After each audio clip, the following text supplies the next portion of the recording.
종이접기의 달인으로 불리는 서원선 씨. 그는 오늘도 종이를 접는다. 종이만 보면 무엇을 접을까 그 생각부터 한다는 사람. 색종이 한 장으로 금세 드라큘라 이빨을 만들어냈다.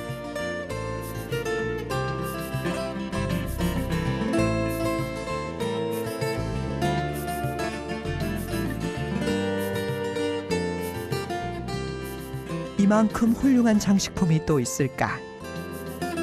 그의 손만 닿으면 몇 장의 종이는 순식간에 화려한 예술작품으로 둔갑을 하고 만다.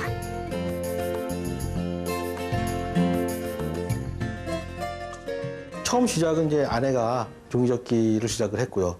그걸 좀 옆에서 바라보다가 조금씩 도와주고 함께 하다 보니까 그냥 이것은 단순하게 아이들이 하고 주부들이 그냥 장식이나 해서 하는 것이 아니고 굉장히 과학적인 것도 좀 숨어 있고요.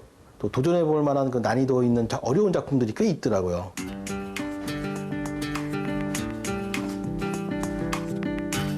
종이에는 과연 어떠한 매력이 숨어 있기에 40을 훌쩍 넘긴 서원선 씨의 손에서 종이가 떨어지지 못하도록 만들었을까?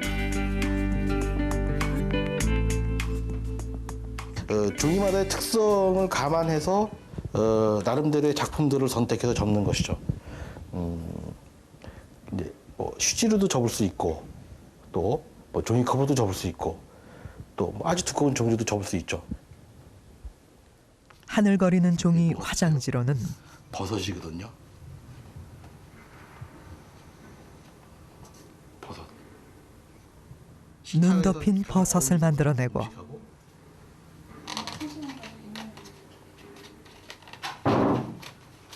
뻣뻣한 종이 일회용 종이컵으로는 도널드 덕을 접어내는데 이렇게 종이를 힘들이지 않고 접어낼 수 있는 이유는 무엇일까? 도널드 덕이 되는 거거든요. 이렇게 되면 원래.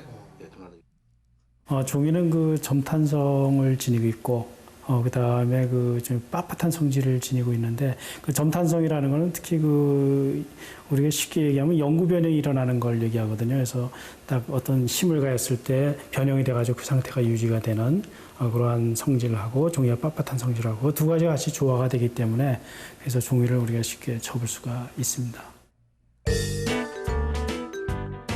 찰흙이 아이들의 만들기 재료로 자주 쓰이는 것은 찰흙에 점성이 있기 때문이다. 점성이란 어떤 물건에 조금만 힘을 가해도 원래의 형태는 사라지고 새로운 모양이 만들어지는 성질을 뜻한다.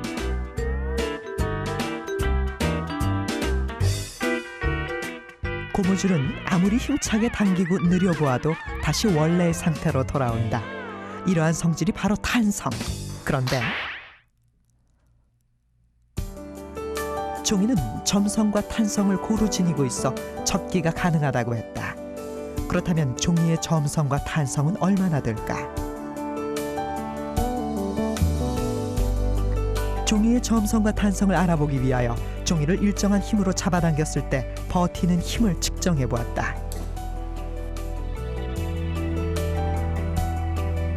응력과 변형률 곡선에서 위로 뻗어 올라가는 것은 점성, 옆으로 뻗어나가는 것은 탄성을 가리킨다. 이 실험에서 종이는 완만한 곡선을 그려냈다. 그만큼 점성과 탄성이 일정한 배율로 균형을 이루고 있다는 증거다.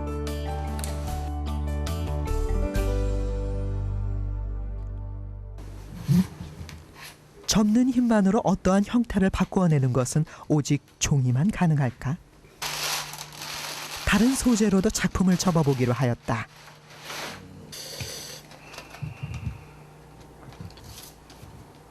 먼저 알루미늄 판. 알루미늄 판이고 철판이다 보니까 그렇게 만만하진 않네요. 알루미늄 판을 맨손으로 접기에는 무리가 있는 듯 보였다. 제가 지금 막 손이 떨릴 정도로 힘들거든요. 그러니까 요거에 접는 거에 맞는 장비들을 좀 만들어서 이렇게 활용하면은 좀 쉽게 접어지겠지만 그냥 손으로 접기는 좀 무리가 있습니다. 굉장히 힘드네요. 이번에는 부직포 접기에 도전해 보았다. 같은 경우는 지금 이렇게 접었다 다시 이렇게 돌아가기 때문에 어떻게 제가 손을 쓸 수가 없겠어요, 보니까. 종이처럼 포장재에 자주 쓰이는 부직포도 접기에는 적당하지 않았다. 무엇 때문일까? 부직포는 탄성을 나타내는 곡선이 위아래로 교차되듯 움직이며 올라갔다. 예, 그래서 이 소재는 종이와 달리 상당히 변형이 많이 일어납니다. 많이 일어난 반면에 여기서 보시는 것처럼 탄성이 굉장히 적어요. 탄성이 굉장히 적고 이렇게 탄성이 적은 종이들은 빳빳한 성질이 별로 없습니다. 그래서 접어놔도 다시 원래대로 그냥 돌아가지 그 형태를 유지하지를 못하죠. 어떠한 소재가 접히려면 굴곡 강도, 즉 빳빳한 성질이 적당히 있어야 한다. 그런데 종이는 점성과 탄성, 그리고 빳빳한 성질을 고루 갖추고 있는 소재다. 탄성이라거나 또 어떤 접혔다가 다시 풀어지는 성질, 또 뭐 색상적인 문제들, 또 종이가 고유하게 갖고 있는 여러 가지 성질들만큼 접기에 적당한 것은 아직까지 저는 못 본 것 같아요. 종이가 가장 좋습니다. 종이는 접힌다. 그리고 접힌 상태를 오래도록 유지한다. 이처럼 단순한 현상 하나에도 우리는 종이의 기본적인 성질을 밝혀낼 수 있었다. 그러니까 잘 날아갈 수도 있지 이게. 종이의 과학. 그것은 그리 멀지 않은 곳, 가까운 우리 주변에 숨어 있다.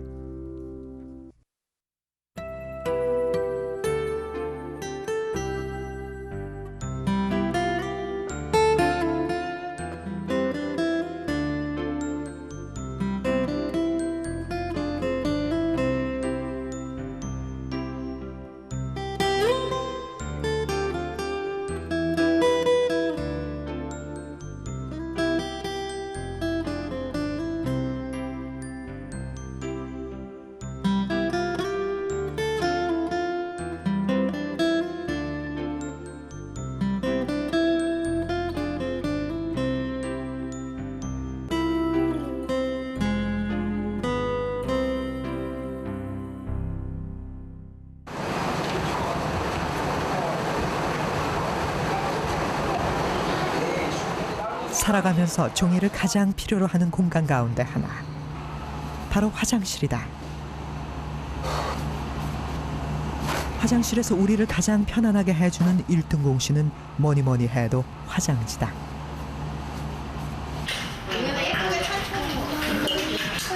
뿐만 아니라 화장지가 필요한 상황은 식사 중에도 얼마든지 발생할 수 있다. 화장실에서도 식사 중에도 반드시 필요한 종이 화장지. 사람들은 말한다. 화장지의 생명은 부드러움이라고. 그런데 화장실에 있는 종이가 이런 상태라면 어떨까?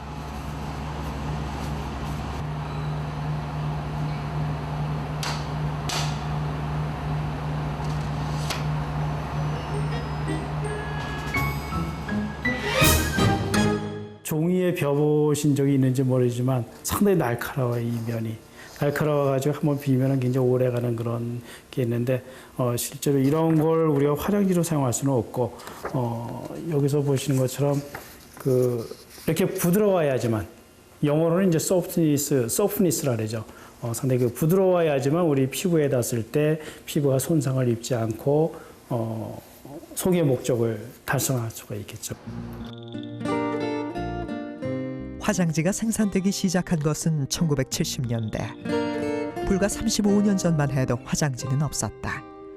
그렇다면 그때는 화장지 대신 무엇을 썼을까? 화장실 한쪽 벽면에 곱게 걸려있던 신문지. 신문지는 이거보다는 훨씬 더 부드럽거든요. 부드러운 상태에서 조금만 섬유한 결합을 파괴를 시켜줘도 훨씬 더 종이가 부드러워지기 때문에 그래서 과거에는 그런 식으로 신문지를 화장지 대용으로 썼었죠. 실제로 신문지를 비비면 부드러워질까? 옛날 화장실에서 그랬던 것처럼 일정 시간 동안 신문지를 비벼 마찰을 일으킨 다음 현미경으로 신문지의 표면을 관찰해 보았다.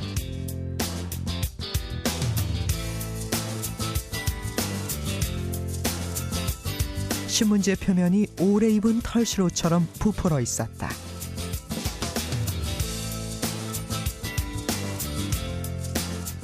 비비기 이전의 표면과는 확실히 다른 모습. 그렇다면 종이를 비비는 것과 부드러워지는 것에는 어떤 관계가 있을까?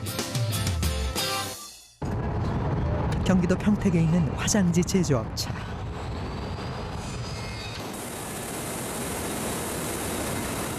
이곳에서 화장지를 부드럽게 만드는 비밀을 찾아보기로 했다. 여기다 화장지에다 크랩을 주면은 이제 그 크랩이 주름인데 주름에 의해서 종이가 상당히 부드러워지고 아주 촉감이 좋아집니다. 이거 부드러워지는 원리는 우리가 뻣뻣한 종이를 막 구기면은 부드러워지듯이 그걸 이제 기계적으로 하고 있는 거죠. 화장지를 만드는 과정에서 기계적으로 칼집을 내어 주름을 만든다. 그러면 신문지를 마구 비볐을 때처럼 종이 표면의 섬유 조직이 파괴되어 부드러워진다는 것인데.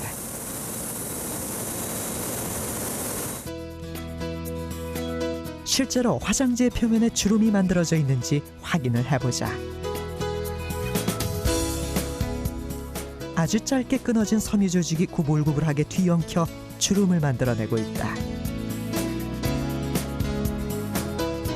주름을 만들어내기 이전 평평하던 화장지의 단면은 주름을 만들어냄으로써 불규칙적인 형태로 바뀌었다.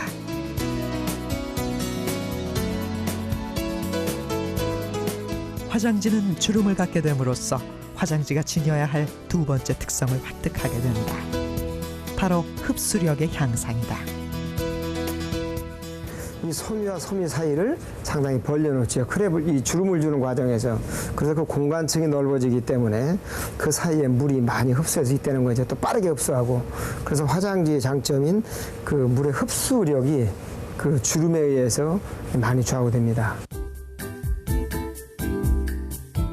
이로써 화장지는 물에서 잘 풀리는 또 하나의 장점을 지니게 되었으니 주름 하나가 가져다준 화장지의 기술 혁신은 실로 크다 하겠다.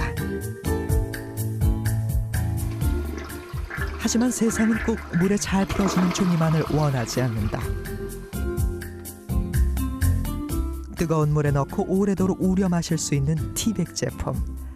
이 티백 제품에 쓰인 종이는 어떠한 물에서도 절대 풀어져서는 안 되는데, 혹시 티백 제품의 포장재는 종이가 아닌 걸까? 먼저 종이의 정의부터 내려보자.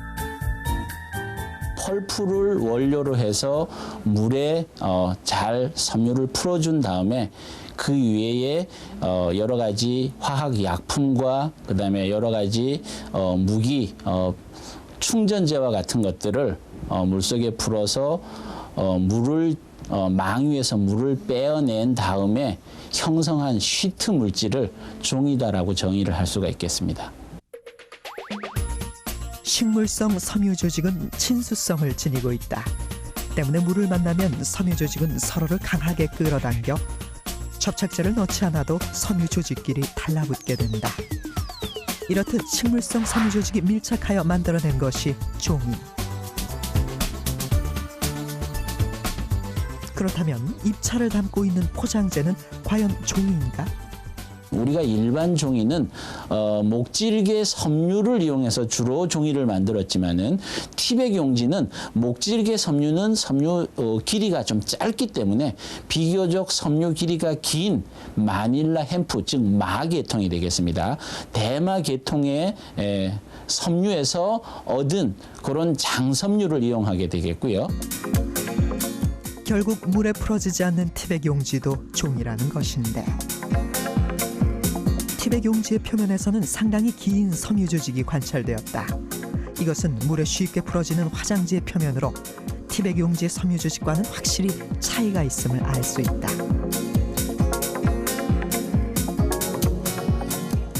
물이 젖는 속도는 거의 마찬가지로 빠르지만은 우리가 교반을 했을 때 물 풀림성은 장섬유로 만들어진 종이의 경우에 있어서는 물 풀림성이 좀 늦어지는 그런 이유가 되겠습니다.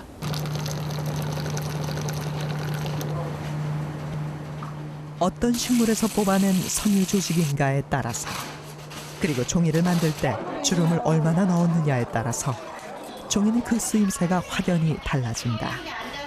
천의 용도로 쓰이는 천의 얼굴, 그것이 바로 종이인 것이다.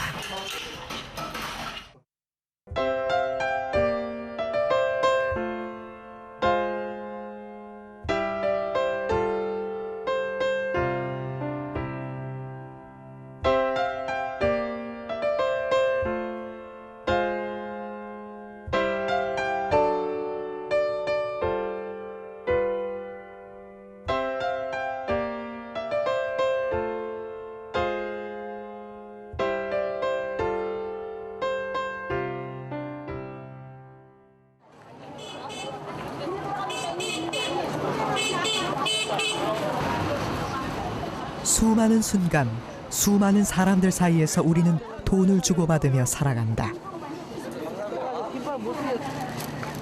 돌고 돌아서 돈이라고 했던가. 종이돈, 즉 지폐는 평균 4, 5년 동안 수많은 사람과 장소를 거치며 살아간다. 때문에 일반 종이보다 뛰어난 강도를 지녀야 한다.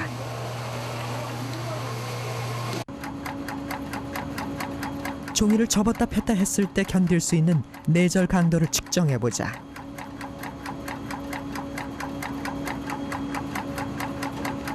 종이 간의 비교 측정을 위해 일반 종이와 지폐 용지를 나란히 놓고 양쪽에서 1kg의 힘으로 접었다 펴기를 반복했다.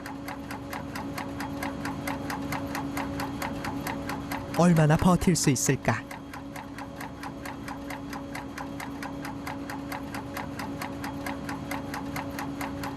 일반 종이의 경우 26회를 넘기지 못하고 끊어져 버렸다. 남아있는 지폐 용지를 살펴보자.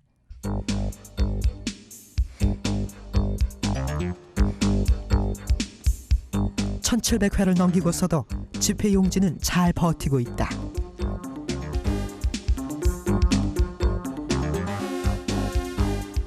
계속해서 계기판의 숫자는 올라가고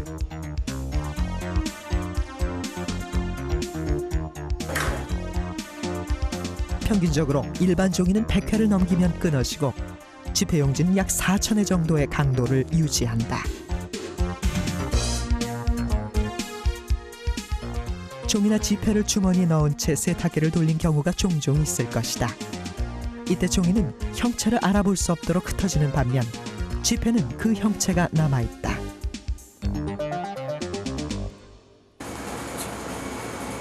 그만큼 지폐 용지는 물에 젖었을 때의 강도 또한 중요한 요소가 되는데, 실제로 일반 종이와 지폐 용지를 30분 동안 물에 담그었다가 꺼내어 강도를 측정해 보았다.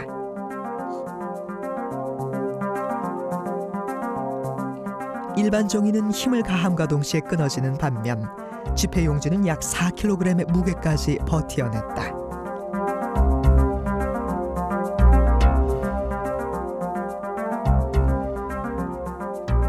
일반 종이보다 30배가량 강한 종이.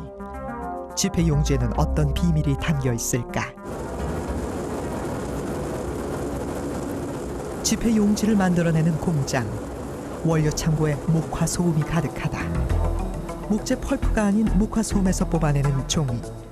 그것이 일반 종이보다 강하고 질긴 지폐 용지의 탄생 비화였다.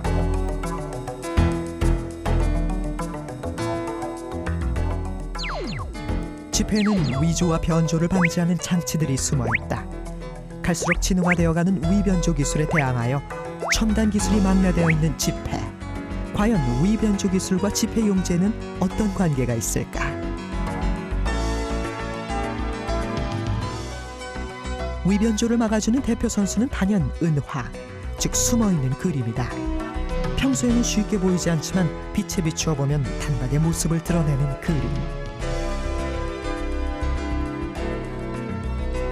은화는 지폐의 인쇄 과정이 아닌 지폐 용지의 제조 과정에서 들어간다. 바로 이 기계, 금망을 통해서다.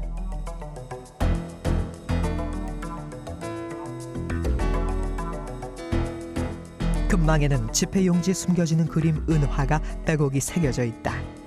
이 금망의 목화솜에서 뽑아낸 지폐 용지의 원료가 물과 함께 들어와 얇게 퍼지면서 물은 빠져나가고 용지는 금망에 밀착을 하게 된다. 이 과정에서 금망에 새겨진 그림이 지폐 용지로 옮겨지는 것이다. 또한 금망에 새겨진 그림은 작지만 깊고 얕게 패여 있는 정도를 달리하고 있다. 때문에 지폐 용지에 새겨진 은화는 은화 자체에도 어둡고 밝음의 차이를 지니게 된다. 환망 방식으로 용지를 생산하는 건데 일반 제주 공장은 이런 시설이 없습니다. 그래서 일반 제주 공장에서는 이런 은화, 숨은 그림을 넣을 수가 없어요. 복사도 인쇄도 안 되는 숨은 그림의 비밀. 그것은 지폐 용지에 있었는데 지폐에 숨어있는 또 하나의 위변조 방지 기술, 은선. 빛에 비추어 보았을 때 지폐의 중앙에 드러나는 이 숨은 선은 언제 찍힌 걸까? 은선 또한 지폐 용지를 만들어내는 과정에서 들어간다.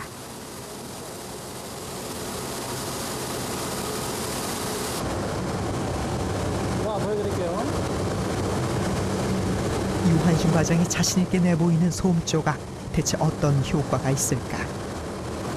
지금 육안으로 하얗게 보이는데 이것이 종이 속에 들어가서 UV 램프를 비춰보면 빨갛게 빛이 납니다. 자외선에 비춰볼 경우 빨갛고 파랗고 노랗게 드러나는 형광색사. 이것 또한 지폐 용지를 만드는 과정에서 첨가된다.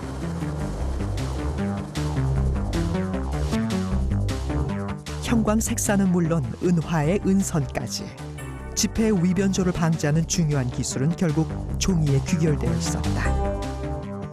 은화라든가 또는 돌출은화, 또 은선, 기타 등등 이런 방식이 커다란 시설을 갖추지 않고는 그 생산할 수가 없는 것이고, 또 하나는 그 시설을 갖추고 있다 하더라도 기술이 없으면 그 용지를 생산할 수가 없습니다.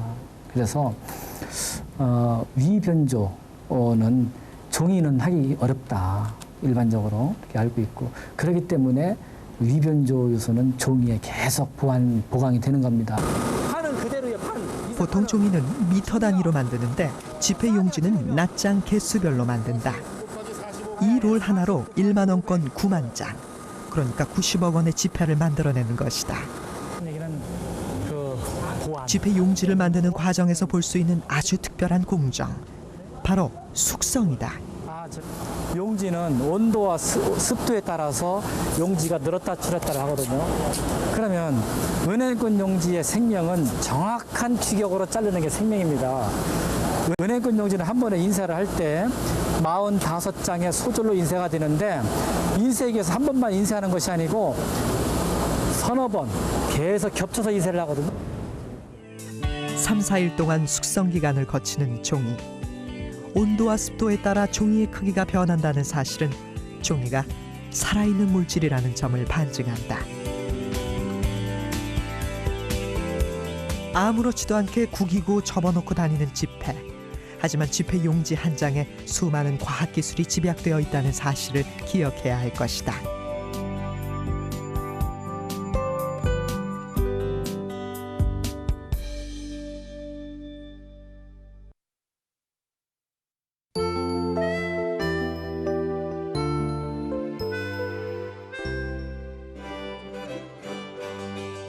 종이는 인류 문명의 발달과 역사를 함께한다.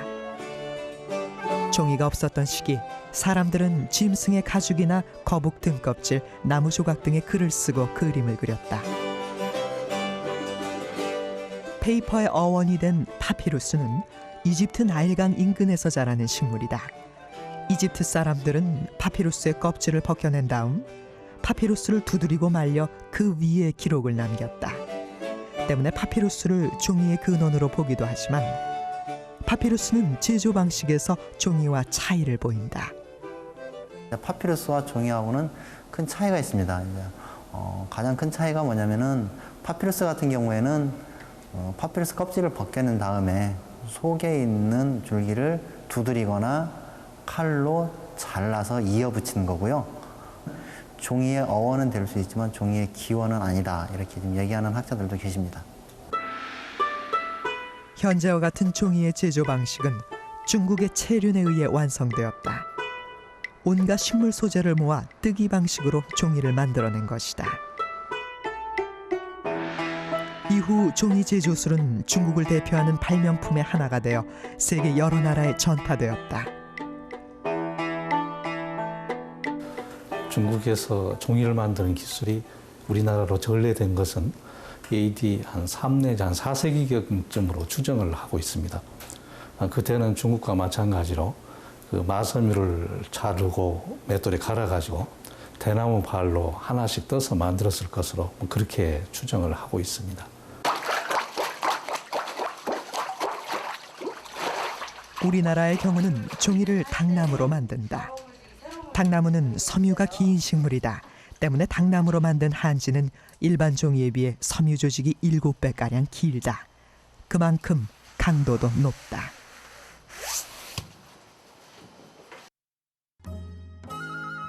때문에 한지는 오래전부터 값비싼 가구나 옷으로 만들어지곤 했는데 최근에는 이러한 특성에 기능성을 더하여 한지의 실용화를 꾀하고 있다.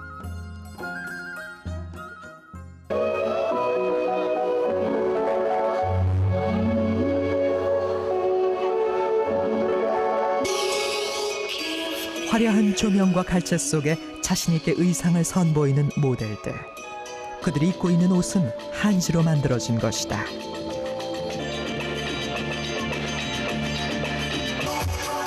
화려한 한지 의상의 뒤편에는 한지 의상 디자이너 전양배 씨가 있다. 그 패션쇼는 7년 전부터 해왔는데요. 그 패션쇼를 하고 나면 사람들이 너무 좋아하고 또 외국에 나가서도 굉장히 반응이 좋은데 항상 문화의 꽃인 패션쇼로만 끝날 게 아니라 이거를 열매를 맺어야 될 것 같아서 무슨 문화 상품으로 나올 수가 없을까 생각하다가 이 한지가 매장성, 그러니까 잘 썼고요, 잘 타고 그런 의미에서는 수위가 갖춰야 될 요건을 다 갖추고 있다고 보고 있거든요. 처음 한지로 만들어낸 옷은 수의였다. 때를 탈 염려도 없고 구겨져도 상관이 없으며 땅속에서 쉽게 썼기 때문에 수의는 삼배보다 한지로 만드는 편이 나았다. 또 한지를 한지하고 다른 종이하고는 다른 거는 한지는 염색을 했을 때 우리 신문지에다 물 떨어뜨리면 이렇게 막 구김이 막 가잖아요. 예. 그런데 한지는 물을 떨어뜨려도 이게 이 형태를 물성이 변하지 않거든요. 왜 그러냐면 이 한지는 굉장히 긴 섬유를 써요. 장섬유. 그러니까 그 당나무의 껍질을 벗겨서 쓰기 때문에 굉장히 긴 섬유가 서로 엉켜 있는 거거든요. 이게 물을 부었을 때 그 사이로 물이 빠져나갈 수 있는 공간이 생기는 거죠. 물에 강하여 염색이 자유롭고 변형률이 높아 자유자재로 재단이 가능한 한지. 이러한 특성을 활용하여 전양배 씨는 주로 예술성이 강조된 무대 의상을 제작하고 있다. 한편 전북 익산의 한국니트산업연구원에서는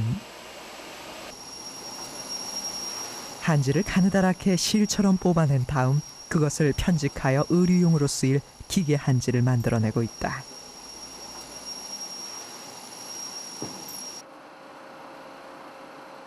사람의 손이 아닌 기계로 만들어낸 한지 원단에서도 일반 한지처럼 길게 뻗어있는 당나무 섬유질을 확인할 수 있었다. 이런 각각의 섬유질들이 구성되어 있습니다. 그래서 섬유용 지금 한지에 이 섬유질 배열들을 지금 보고 있습니다. 그래서 이 전반적인 게 지금 섬유질로 보이지만 이 전체가 지금 종이입니다.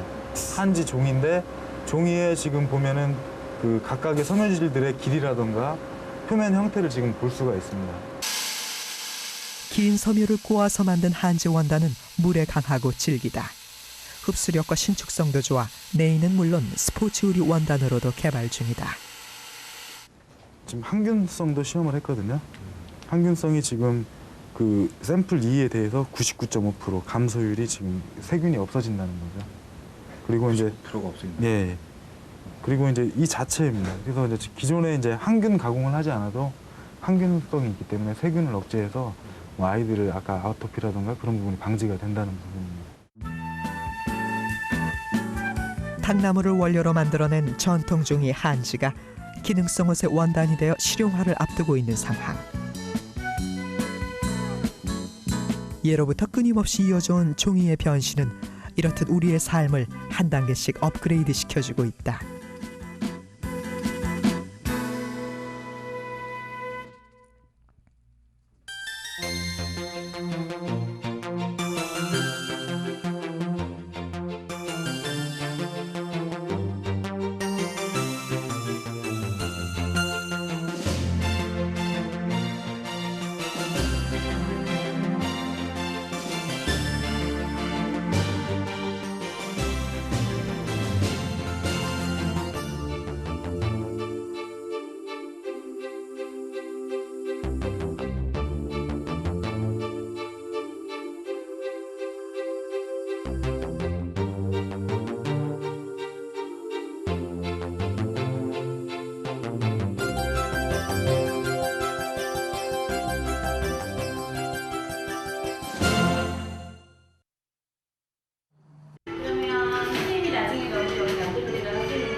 아이들은 책을 읽고 그림을 그리면서 하루의 많은 시간을 종이와 함께 보낸다.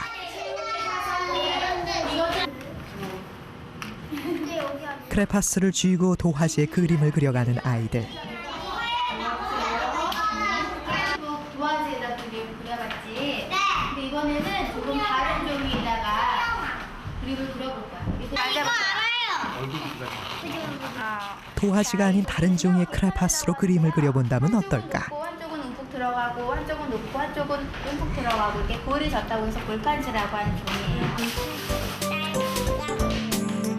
아이들은 제작진의 제안을 흥미롭게 받아들였다.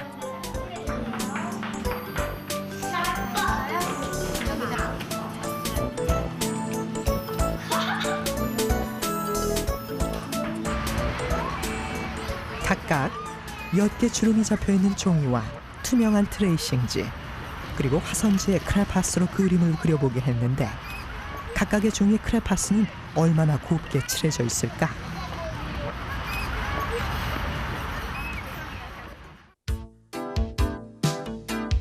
아이들의 그림을 들고 강원대학교 종이물성 실험실을 찾았다. 종이의 질감에 따른 필기 용구의 적용 정도를 파악해보기 위해서였다.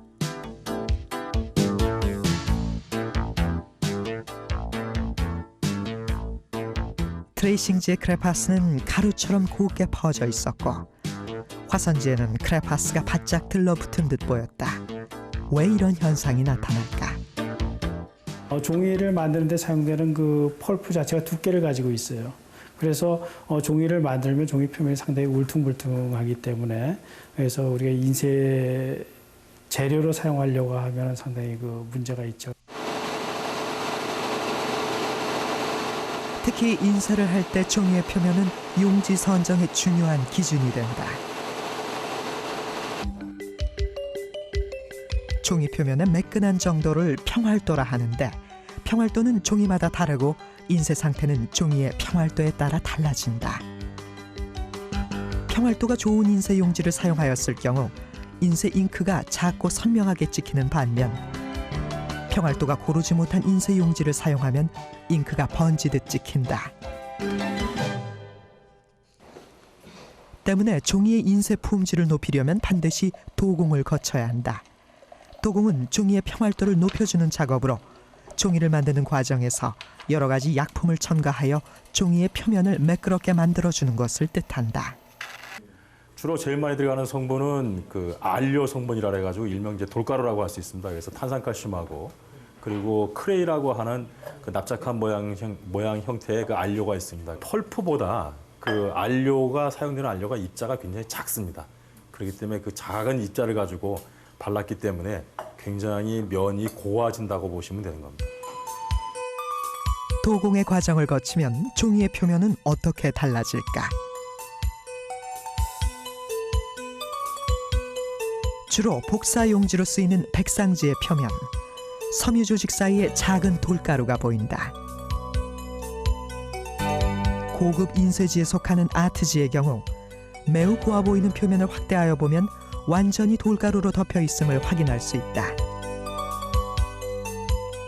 이번에는 단면 비교. 백상지는 종이를 이루는 섬유 조직층만 보이는 반면 아트지의 단면에서는 위아래로 첨가된 도공 약품층이 눈에 띄인다. 도공의 정도에 따라 종이의 평활도는 몰라보게 달라진다. 그리고 종이의 평활도에 따라 어떤 제품으로 인쇄될 것인지가 결정된다. 책을 만들어낼 때 고려해야 할 종이의 성질은 또 있다. 바로 방향성이다.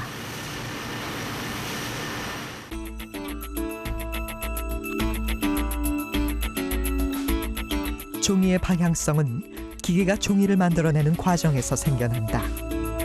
종이의 섬유 조직이 기계 위를 빠르게 지나가면서 기계와 같은 방향으로 쏠리게 되는데 이 방향을 기계 방향이라 하고 기계와 직각으로 만나는 쪽을 가로 방향이라 하는 것이다. 간단하게 종이의 방향성을 알아보는 방법이 있다. 물을 끓인 상태에서 그 수증기를 이렇게 쬐보면은 종이가 어느 한쪽 방향으로 구부러지게 됩니다. 그때 이 구부러질 때 그 축을 이루는 방향이 기계 방향이 되겠습니다. 그렇기 때문에 구부러지는 쪽이 기계 방향, 축을 세우는 쪽이 가로 방향이다. 종이의 방향성은 책을 엮어낼 때 가장 중요하다. 기계 방향 쪽에서 높은 그 빳빳한 성질부터 이제 그 휨 강도를 지니게 되는데 그것이 이렇게 책을 만들었을 때 세로 방향으로 배열이 됐을 때는 책을 넘기면 이게 잘 넘어가요. 잘 넘어가는데 만약에 그게 이쪽 방향, 기계 방향이 이쪽으로 됐다고 가정을 하면은 책을 깊고 공부를 하고 딱 넘겼는데 이게 다시 원위치가 돼요. 그러면은 아무리 열심히 공부해도 진도가 나가질 않아요. 병에 상표를 붙이는 경우에도 종이의 방향성은 중요하게 작용한다. 매끈한 병에 기계 방향으로 상표를 붙이면 자꾸 구부러지면서 제대로 붙어있지를 않는다. 때문에 가로 방향으로 상표를 붙여야 효율성을 높일 수 있다.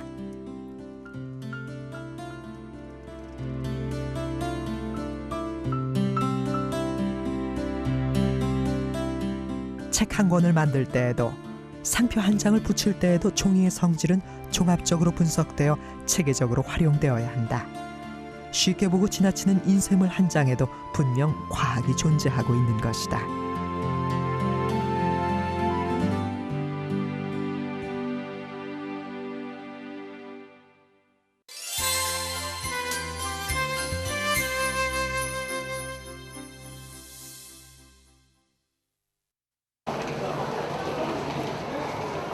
종이는 우리의 삶 구석구석에서 존재한다.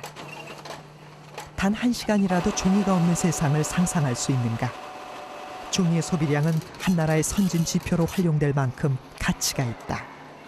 끊임없이 진화하고 있는 종이, 과연 종이의 진화는 어디까지 계속될 것인가?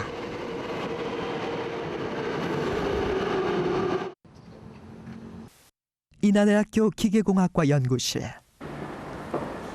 이곳에서 만난 김재환 교수는 한국과학재단에서 지원하는 창의 연구 사업의 하나로 종이를 연구하고 있다.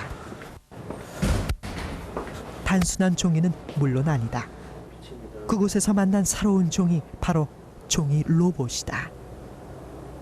김재환 교수는 얇고 가벼운 종이로 로봇 모형을 만들고 로봇의 양쪽 끝에 전극을 입힌 다음 전기를 흘려줬다. 그러자 종이 로봇은 굽힘 변형을 일으키면서 곤충처럼 이동을 시작했다. 기존 로봇은 아주 큰 힘을 낸다든가 지상에서 움직일 때 쓰는 데는 아주 요긴한 그런 기구입니다. 그렇지만 초소형화로 들어갔을 때는 여러 가지 어려운 점들이 많이 있죠. 이런 종이로 만든 로봇은 앞으로 향후 지금 당장 쓰이는 것이 아니라 향후 장기적으로 봤을 때 그 다음 세대의 로봇으로 쓰일 수 있는 그런 가능성이 있는 것입니다. 그래서 한번 쓰고 어떤 목적을 달성하고 버리는 그러한 형태의 로봇이 될 수 있는 거죠. 종이 로봇을 조종하는 것은 마이크로웨이브, 즉 전자파다. 원격으로 전자파를 공급하여 종이 로봇을 이동시킨 다음 종이 로봇에 부착되어 있는 센서를 통해 해당 장소에 대한 각종 정보를 파악, 전달을 하게끔 한다. 이렇게 만들어진 초소형 종이 로봇은 사람이 들어갈 수 없는 장소에 잠입하여 정보를 전달한 후 자동 소멸되므로 테러리스트 파악이나 위험 물질의 채취 등에 용이하게 쓰일 것이다.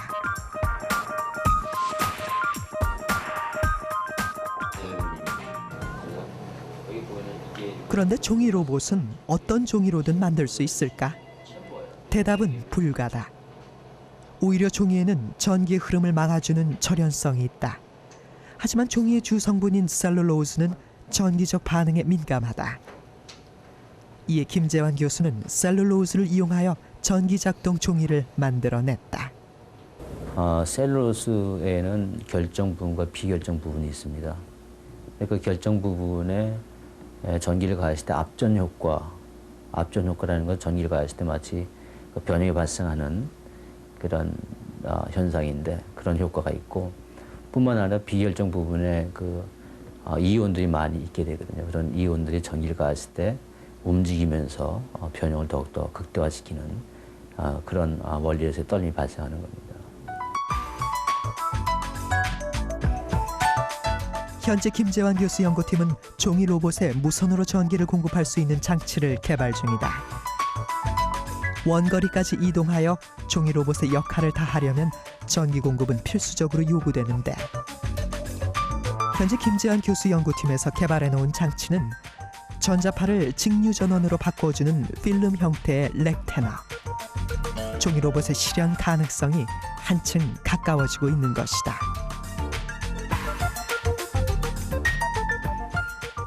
때문에 미 항공우주국에서도 관심을 기울여 공동 연구에 나섰다.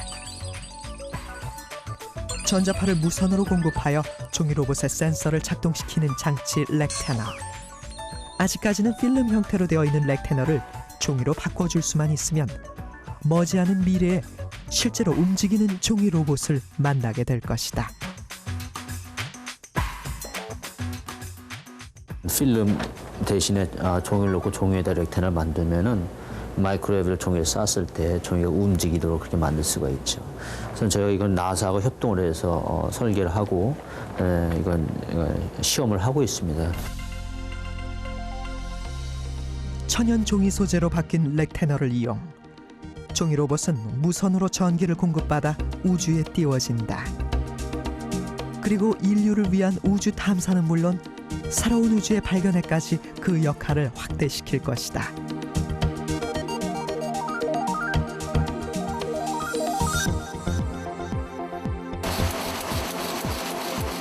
종이는 단순한 한 장의 종이 그 이상을 의미한다. 선진국을 나타내는 지표로서, 기초 과학을 풀어가는 매개체로서 종이는 현대기술과학 산업을 발전시키는 근원지가 되고 있다. 썩지 않는 천연 소재, 종이는 미래 과학의 발전은 물론 인류를 진화시키는 데도 큰 몫을 해낼 것이다.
종이는 단순한 한 장의 종이 그 이상을 의미한다. 선진국을 나타내는 지표로서, 기초 과학을 풀어가는 매개체로서 종이는 현대기술과학 산업을 발전시키는 근원지가 되고 있다. 썩지 않는 천연 소재, 종이는 미래 과학의 발전은 물론 인류를 진화시키는 데도 큰 몫을 해낼 것이다.